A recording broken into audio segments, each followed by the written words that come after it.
real quick, there's this phenomenon that I want to address in regards to this Umar Johnson situation. Umar Johnson is supposedly one of the black leaders that a lot of people looks at him as a leader. He's been trying to open up a school, Frederick Douglass Marcus Garvey Academy, for 10 years plus. Not sure when it's going to open up, but as far as I'm concerned at this point, I think Charles Xavier School for gifted and talented mutants is going to be open up before Umar School going to be open up in real life. Straight face. And I want to talk about this phenomenon that we have existing in our community, where we have a lot of these pro-black deadbeat fathers walking amongst us, walking around in our community, black this, black that. I'm black, y'all. I'm black, y'all. I'm blickety black, and I'm black, y'all. And I'm blickety black, blackety blackety. Y'all seen the C before. And we have a lot of men in our community, when it's time to talk black, a lot of y'all sound like scholars. When it's time to talk about the Willie Lynch letter, when it's time to talk about red line, gentrification, Jim Crow, the assassination of our leaders, the destruction of Black Wall Streets, the 13th Amendment, these injustices that's been going on for the past few years. When we're talking about George Floyd, Trayvon Martin, the list goes on. A lot of you sound like scholars. But when it comes to fatherhood, when it comes to black fatherhood, a lot of you suck. A lot of you suck. But that's the phenomenon. That's this conversation that we have to have. Because Umar Johnson is the primary example of a pro-black deadbeat father. The black woman and this and the black woman. Okay, well, if black women are so important to you, why are you not taking care of your black daughter? And this is what I'm talking about when I'm saying male accountability, black male accountability that I address. A lot of you get upset with the way I deliver my messages and the way I say things. I don't say it and, wrap it up with a nice little pretty bow on top. I don't say it the way you want to hear it. I'm going to just give you guys the smoke, but the accountability with it. I'm not trolling. I want to address serious issues like this that's going on in our community. Contradictions that's going on in our community like this.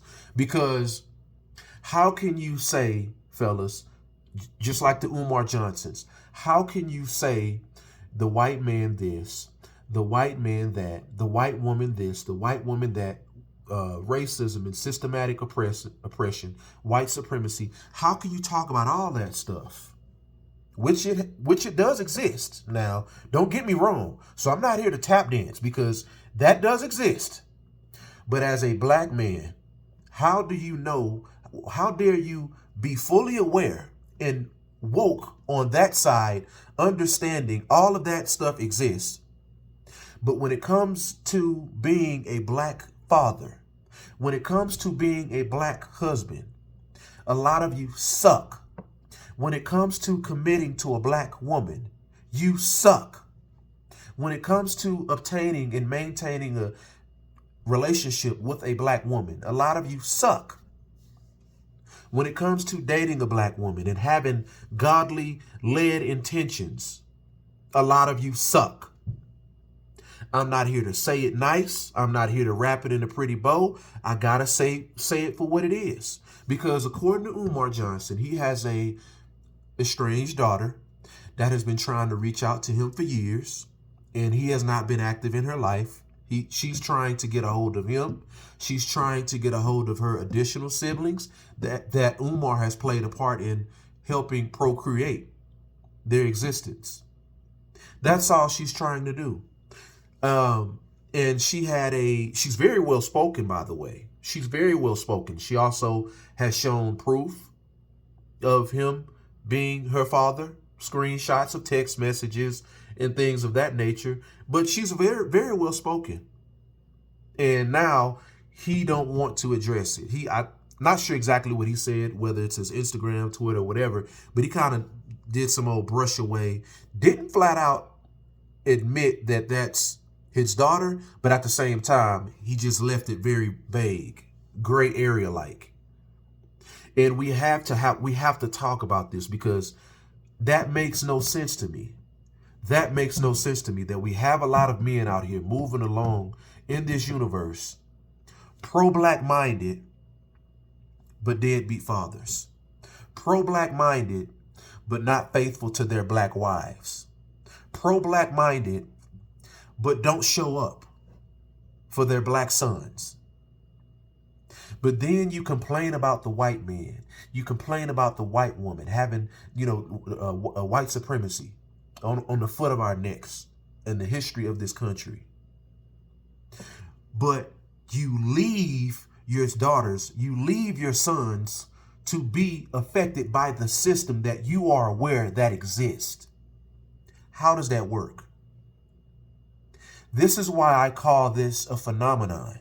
This is a phenomenon that it just blows my mind. Trying to wrap my head around it and trying to understand it, it just blows my mind.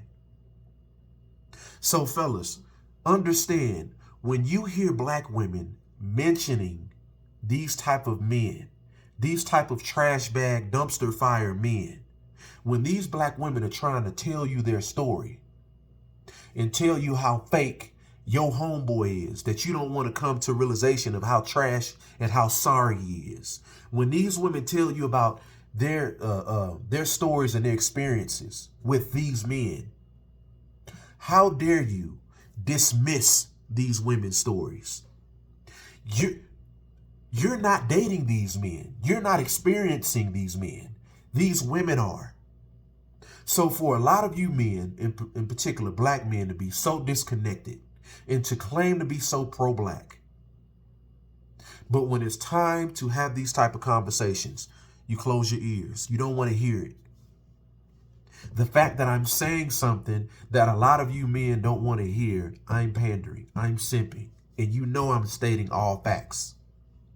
You have men right now in the barbershop, whether it's in Houston, Chicago, Philly, LA, New York, New Orleans, somewhere in one of those cities at a barbershop, complaining and talking about pro-black stuff, complaining about the white man right now. In all of those cities. And at the same time being a sorry scumbag father. This is why me personally, I'm very careful on the men that I'm around, the men that I allow myself to be around. If you are cheating on your wife and talking about the black man and the pro-black this, I don't want to hear that. You're fake. If you talking all this pro-black stuff, but you're not in your children's life, I don't want to hear that. Get away from me. We have nothing to talk about. And we have a lot of black men that is operating like this, and you don't want to hear it. This conversation is pandering. This conversation is simping. Because I'm not bashing black women. Because I happen to uplift black women in some of my messages that I put out. And when I talk about accountability, a lot of you get upset. This is what bothers me about the state of black malehood, manhood, masculinity. We are at the bottom. We are at the bottom. And we are not taken serious because we have put ourselves in this situation to not be taken serious. And like, for instance, another thing, this whole David Banner situation. He was on Tigger's, I think Big Tigger morning show or whatever, and he was mad at black women because black women are somewhat giving him the smoke and giving him pushback because now that he's 50 years old, he wants to settle down. He wants to get married to a black woman, preferably. He wants a black woman to give birth to his children. But he's waited 50 years playing around, 304ing around, and now, oh, okay, all my best years are past me, and I want to marry a black woman now. But here's the thing, David Banner. What type of black woman are you looking for? What type of black woman are you going to give a chance? Let me guess, you want a 20-year-old black woman? You want a 30-year-old black woman? I guarantee you're not looking for a 50-year-old black woman. You're not looking for a 40-year-old black woman. We know about geriatric pregnancy.